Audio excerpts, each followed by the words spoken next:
hello लोगोफोर बरायबाय बड जब info अफिशियेल इउट्यूब चेनेलाव बे भिडिअखौ हानायसेबां शेयार खालाम जाहाथे बयबो उन्दैफोरा मिथिनानै गावनो खालामना लानो हायो बेनो जाबाय बेंक एकाउन्ट आपडेट खालामनाय स' इउनिक आईडी जों लगिन खालामनानै बेंक एकाउन्ट आपडेट खालामनो होदों सरकारा आरो 1000 रां सोगोन बिजाब बायनो दा बे मोनसे स्किम बिनि थाखायनो जाय नोंथांमोना स्टुडेन्ट्स स' बयबो शेयार खालाम जाहाथे बयबो रोंनानै आपडेट खालामनो हायो मानोना लास्ट डेटआ 30 जुन आरो बिनि सायाव नोंथांमोननो भिडिअ होनाय जायाखैमोन मानोना गोबां बिजियाव दंमोन आरो लोगोसे गोबां रिक्वेस्ट खालामनायखाय आं बे भिडिअ खालामबाय जाहाथे बयबो गावनो मबाइलाव लगिन खालामनानै पासबुक आपडेट खालामनो हायो लगिन खालामनानै दे बिदिब्ला गोबाव खालामा जों थांगोन अफिशियेल साइटआव बेनिफ्राय जोङो सर्ट प्रसेसआवनो गासैखौबो जोङो नायगोन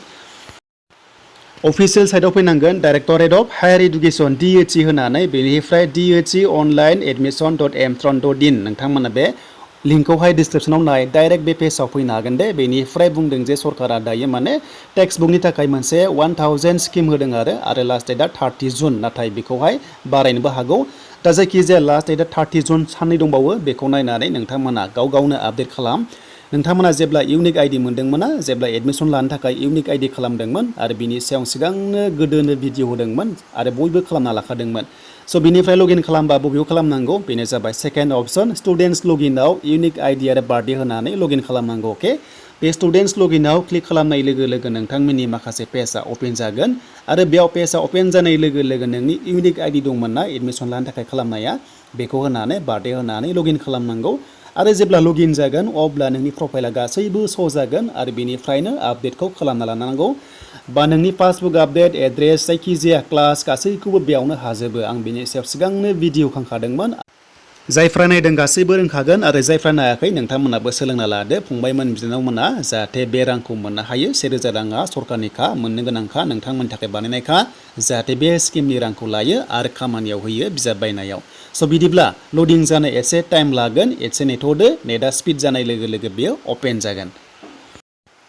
दायो पेजआ अपेन जाबाय बेनिफ्राय इउनिक आईडी दङ बे इउनिक आईडीखौहाय जि दंमोन नोंथांमोना सेभ खालामना लादोंमोन ना बेखौनो बेयाव एन्टार खालामदो बेनिफ्राय बार्थडे दङ बार्थडेखौहाय नोंथांमोना होबानो जाबाय इउनिक आईडी एग्जाम्पल U2 बेनिफ्राय XXS होबाय आङो बेनो आरो स' बेनिफ्राय बार्थडेखौ होनानै नोंथांमोना जेरै दं बार्थडेखौ आं होनाय बायदि होनानै गासैखौबो मोजां बार्थडेखौ फिल खालामनांगोन होमबासो लगिन जागोन साइन इनआव होनाय लोगो दा जों फै बिदिब्ला साइन इनआव बेयाव होनोसै दा साइन इन जानाय लोगो लगिन जाबाय बेयाव केन्डिडेट नाम ओंखारबाय बेनिफ्राय इउनिक आईडी नाम्बार ओंखारबाय बेनिफ्राय एक्न'लेजमेन्ट डाउनलड खालामनांगोन नोंथांमोना राइट साइड खनायाव मोनदों डाउनलड खालामना लानो हायो आरो कलेज नाम थागोन बेनिफ्राय नोंनि कर्सआ थागोन बेसेबां सेमिस्टार स्ट्रिमा थागोन बेनिफ्राय बेयाव फैबाय दानिया माखासे आपडेट खालामनो होनाय नोंथांमोना भेरिफाइ खालामनांगौ आरो भेरिफाइ जानाय लोगो नोंथांमोना भेरिफाइड जेब्ला जागोन अब्ला गभर्नमेन्टआ रांखौ रिलिज खालामबा सरकारा 1000 नोंथांमोननो होनाय जागोन एकाउन्ट नाम्बाराव बेखायनो आपडेट खालामनो होदों बे नोंथांमोना बेंक एकाउन्ट डिटेल्स मोनसे आपडेट मोनदोंना बेयावनो क्लिक खालामनानै आपडेट खालामनांगौ बाथ्राया बेनो खायसेया गोदो एकाउन्ट नाम्बार गैयामोन जायनि जाउनावहाय न'निखौबा सोरनिखौबा होदोंमोन ओंखायनो दायो गावनिखौ आपडेट खालामनो होदों स' बेखायनो जायफ्रा एकाउन्ट नाम्बार गैयामोन बै समावहाय जायखिजाया होदोंमोन अब्ला बे आपडेटआव क्लिक खालाम आरो बे आपडेटआव क्लिक खालामनाय लोगो नोङो बेंक एकाउन्ट डिटेल्सखौहाय होनो हासिगोन आरो बेल' नङा नोंनि एड्रेसखौबो नोङो जायखिजाया खालामना लानो हागोन गुबुन पेजआव थांनानै दा फाइनालि अपेन जाबाय बेनिफ्राय बेयाव बेंक एकाउन्ट हल्डार नेम ओंखारबाय नोंनि नाम ओंखारगोन दंखायोब्ला आरो गैखायाब्ला गासैबो ब्लेंक ओंखारगौमोन दा बे दंखायो नालाय ओंखारबाय बेनिफ्राय नोंथांमोना मा खालामनांगौ बेयाव जि नुदों बेखौ गासैखौबो आपडेट खालामनांगौ एबा नोंथांमोना भेरिफाइ खालामनांगौ आरो दंखायोबा नाङा गैयाबासो नांगौ स' बिनिफ्राय नोंथांमोना ओरैबायदि खालामनांगोन एसे चेन्ज जाबाय पासबुकखौ नोंथांमोना फट' खेबनानै आपल'ड खालामनांगौ स्केन खालामनानै अके JPG एबा PDF फाइलबाबो जागोन मोननै अपसन होदों बेखायनो नोंथांमोना बेखौ इडिट खालामबा मा खालामनांगोन पेन्सिल मोनदोंना बे पेन्सिल एबा बक्सआव थुनाय लोगोनो बियो इडिट जागोन नोंथांमोना टाइप खालामबानो जागोन आरो हमना ला नाम्बारखौबो टाइप खालामनो हागोन बा नोंनि नामखौबो बेयाव लिरना होनो हायो बेनिफ्राय गोदान माखासे क'डखौ नोंथांमोना नायदो जेरै MICR क'ड दङ बेनिफ्राय नोंथांमोना बेयाव नोंनि माखासे डिटेल्सबो दङ जेरै IFSC क'ड थागोन नोंनि नाम बेनिफ्राय ब्रान्च नाम गासैबो थायो बेनिफ्राय MICR क'डखौहाय पासबुकआव नायनानै बेयाव जेरै दं नोंथांमोना होबानो जाबाय नोंथांमोननि एड्रेसखौहाय नोंथांमोना एड्रेसखौ मोजां लिरबानो जाबाय नोंनि गामि पस्ट अफिस PO एबा लोगोफोर बायदिसिना PS जायखिजाया नोंथांमोना होबानो जाबाय आरो स' बिनिफ्राय डिस्ट्रिक्टखौ मोजां लिरबानो जाबाय बे गासैबो नोंथांमोना फिल खालामजोब